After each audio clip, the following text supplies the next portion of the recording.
Hello, darlings. I am Cassandra. Welcome and welcome back to my channel. Thank you so much for coming. So, I have with me Clonic, the Demon of Wealth, and I want to talk to you guys about something. So, Clonic is one of the characters. He's an ancient entity, and he is one of the characters in my book 4. Jungle Beauty Goddesses book 4. Now what's funny is that he traveled across the world to meet with these very powerful priestess or in the book, and he had a request, but every time I would get to that part of the book of what his request was, and it's been actually a couple of years now, I would always fall asleep. Like for some reason I just couldn't I don't know. I would fall asleep, or it was like something like a sleep. I want to say like a haziness, a tiredness would come over me. And now I realize it's because I wasn't ready to hear his request. I wasn't ready to take in what it is that what he wanted, right? And so just recently, he had asked the priestess, the sorceress, he wanted to know who made him. He wanted to know. And so in the story, he said, did God not make me? Did some other, like if God didn't make me, then who made me? That was his question, right? And so I'm thinking, I really didn't know where he was going with his line of questioning to these powerful women in the book. This is in book 4. And so just recently I realized that Clonic wanted me to make a wife for him. And I was like, oh my God, you want a wife, you want love. So I've created his wife, and I have not introduced her yet because everyone believes, with the people I talk to, that I should introduce her as her own entity. Like, don't connect her to him. Now, he requested her. She has, like I said, she is made, and they're saying give her platform, give her moment by herself as an independent entity. You don't want her power to be tied to his power. One of the things my daughter said is, if you connect her to him, then you can't you can't charge full price for her. You have to charge the price of an accessory like a Barbie doll car. She said she has to be her own person. And I'm going to be honest, guys. Oh Lord, I know women have fought so long and so hard to have their own identity.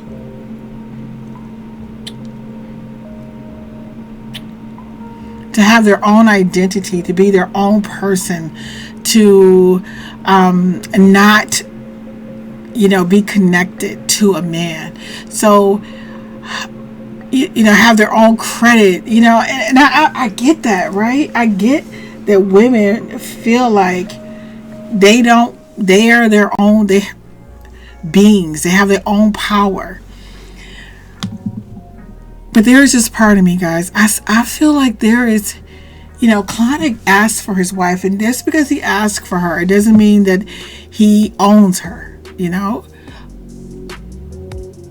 But I feel like oh my God, I could just see people just like, oh my God, you disappoint me so much. Well, I'm sorry, I'm just being honest right now. I don't really, I'm too old to care what people think. I'm sorry. I just think there's something honorable and sweet about being coveted by a husband. A man who honors you and he doesn't own you.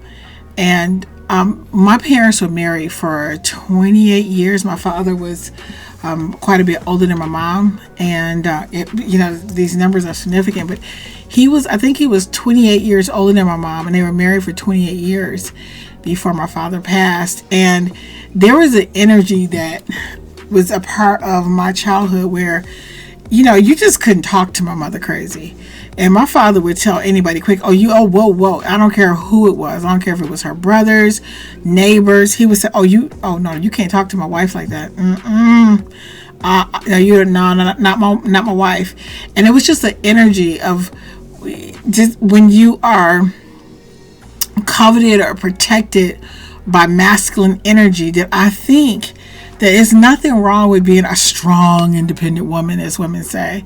But I think there's something precious and something magical and powerful about being, from being coveted by a husband. And I don't think that is tied to ownership or saying that her power is diminished, or that she is not as potent and as he is. I don't think that. I think for some reason that I don't understand why.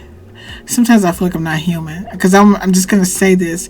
I don't understand why sometimes humans like to pit, races against each other, genders against each other.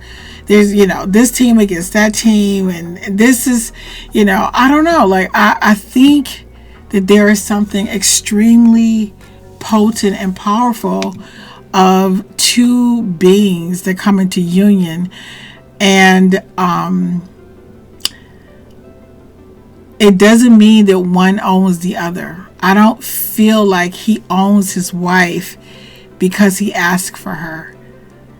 I don't feel like he wants to usurp her power or take away her identity.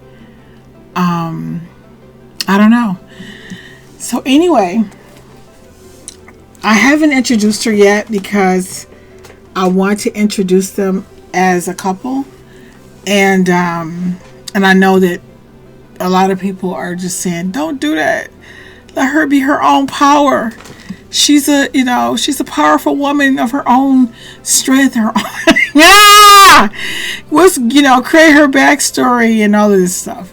So I've just decided, I'm just going to keep it private until I can, come to my own conclusions. But I like to know what your thoughts are in terms of, is it wrong for a woman to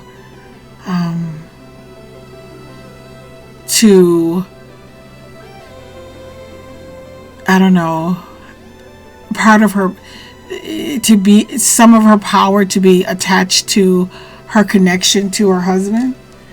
Or is that just too antiquated and old? Is it okay? If a woman is tied to her husband's well-being, does it mean, not well-being, his identity, his success, does it mean that she is less powerful? I'm just asking those questions. But anyway, this is one version of Clonic that who is the version of him who is married, by the way, who has a wife. And I just want to hear what your thoughts are in terms of, should his wife be introduced with her husband, or should I introduce her by herself to show that she is an independent power and that her strength is not connected to her husband and that she is her own person? I would love to hear your thoughts in the comment. Thank you so much for watching.